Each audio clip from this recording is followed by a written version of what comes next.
After the United States imposed some economic sanctions against Russia over its military activities in Ukraine, Russia's State Space Corporation has decided to stop supplying rocket engines to the United States in retaliation.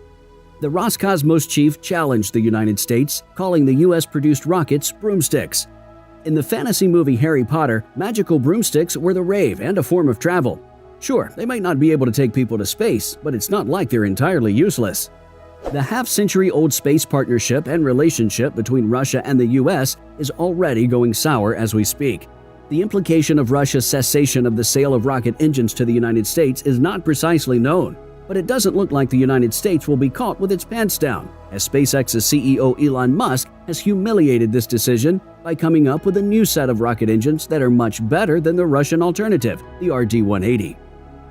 Welcome to Elon Musk Live. Don't forget to subscribe to our channel and press that bell icon, as we are your #1 place for the latest Elon Musk, Tesla, and SpaceX-related news. Russia's state space corporation Roscosmos has issued threats in response to global sanctions imposed on Russia. This time, Dmitry Rogozin has come out to say that Russia will no longer sell rocket engines to the United States. That doesn't look to be good for business. The head of Roscosmos declared the new policy in an interview with the Russia 24 TV channel. Today, we have made a decision to halt the deliveries of rocket engines developed and produced by NPO Energomash to the United States, Rogozin stated in his interview, according to the Russian state press site TASS. Let me remind you that these deliveries had been quite intensive somewhere since the mid-90s. Also, Rogozin made some additional statements saying, "Let them fly on something else, they're broomsticks, I don't know what." The decision came after Russia's federal space agency Roscosmos officially declared that it would not launch 36 OneWeb internet satellites as planned earlier on Friday, March 4th. Unless OneWeb could guarantee that the craft would not be used for military purposes, the United Kingdom government agreed to divest from OneWeb, which it had helped buy out of bankruptcy in 2020. According to Rogozin, Russia had delivered a total of 122 RD-180 engines to the U.S. since the 1990s, of which 98 of those had been used to power Atlas launch vehicles. Additionally, Roscosmos will also stop servicing rocket engines that had been delivered to the U.S. in the previous times. Rogozin added that the U.S. still had 24 engines that would be left without Russian technical assistance. In response and retaliation to Western sanctions over Ukraine, Russia had earlier said it would stop cooperation with Europe on all space launches from the Kourou spaceport in French Guiana.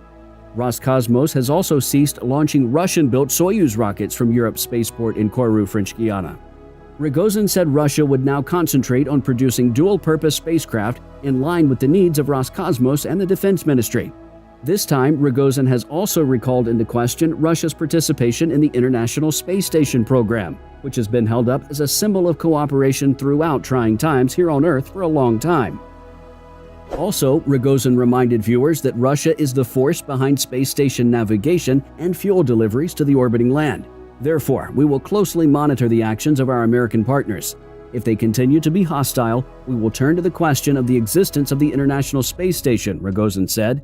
I would not like such a scenario because I expect that the Americans will cool down. Rogozin seemed to be really furious as he spoke. However, the CEO of SpaceX, Elon Musk, instantly teased Rogozin by making a joke out of his words. Musk isn't one to hold back a retort, especially on matters where he can provide a solution or be of help. Here's what Elon Musk did in response to what Dmitry Rogozin said. In response to Rogozin's mockery when he addressed the U.S. rocket's broomsticks, Elon Musk posted a video of SpaceX launching 47 Starlink satellites from the Launch Complex 39A at Kennedy Space Center in Florida on his Twitter account. This was the 11th flight for the Falcon 9 first-stage booster supporting this mission, which previously launched GPS-3, Turksat-5, a Transporter-2, and now 8 Starlink missions.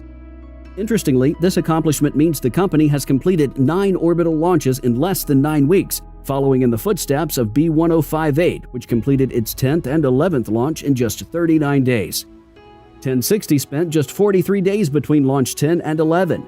This means that there's a possibility that both boosters could complete their 16th, 17th, or 18th launch before the end of the year. On average, SpaceX's target is to launch at least once a week, or 52 launches in 2022, leaving plenty of opportunities for the fittest boosters to push the envelope fittingly. Starlink 4 through 9 with SpaceX is the 9th launch in less than 9 weeks, leaving SpaceX on track to accomplish its aim of launching 52 or more Falcon rockets this year. Elon Musk's broomsticks are really working wonders. Maybe they are magical after all. SpaceX's broomsticks and trampolines are all working flawlessly and efficiently. We know from the start that Rogozin challenged the wrong country. Now he, Rogozin, must have learned his lesson the hard way. He should not have underestimated the United States in such a manner. The United States of America has a treasure that Russia never had, and that treasure is the SpaceX boss Elon Musk. Rogozin should apologize for his reckless and careless speech on national TV. To be realistic, Russia's decision to stop the supply of rocket engines could bring problems for some other companies in the US, although the threat might be less important. The decision would only affect 2 companies in the US, the United Launch Alliance, or ULA, which is a crucial launch provider for NASA, and the U.S. Department of Defense and Northrop Grumman, which launches cargo to the International Space Station for NASA. If you've noticed over the past few years, Atlas and the Antares launch, especially using engines from the 90s, are the minority when it comes to launching volume and capability. Being part of an industry with long timelines means being proactive for situations like this, and the U.S. has been working on reducing its dependence on Russian hardware for a long time. Specifically, ULA and Blue Origin have developed a replacement for the Russian RD-180 engine since 2018 for the next-generation Vulcan launch vehicle. Unfortunately, their BE-4 engines are not ready to go. But ULA's head, Tori Bruno, said that they're getting there. And anyway, they have enough RD-180s to get through the transition stage. Northrop Grumman may be more affected since they had Cygnus flights planned for the next few years that would have used the RD-180 engines, which are now embargoed. Everyone knows SpaceX, of course, and Rocket Lab is fast becoming another household name. But this year, we might see the first flight of Relativity's Terran 1, a 3D printed rocket. At the same time, upstarts like Astra will cut costs to a minimum with fast, frequent, and simple launches. In addition, the government is more comfortable using these newer commercial launch providers for high-profile and sensitive missions. Generally speaking, the world of launch has moved beyond the era in which RD-180s are the only sustainable option, even if there were no plans to stop supply from Russia. Furthermore, the market seemed to be already foreclosing on these last-gen Russian space tech, from launch vehicles to capsules to pads and infrastructure. The enormous investment of private and government money and the new generation of U.S. design in U.S. launch rocketry and vehicles was a practical decision on several levels. Even if the political climate did not worsen, the investment's outcome is now more apparent. As a result, this move of Rogozin seems to be a fluke and a blessing in disguise for the United States. It will only worsen the relationship in space between the U.S. and Russia, and Mother Russia will also lose a considerable source of revenue and its influence in the space industry.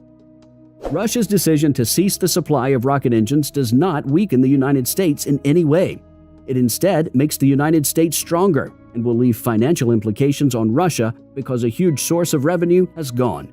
This has only been made possible thanks to Elon Musk, who has been proactive about developing a better rocket engine for space flights and high-speed interplanetary travel, the Raptor.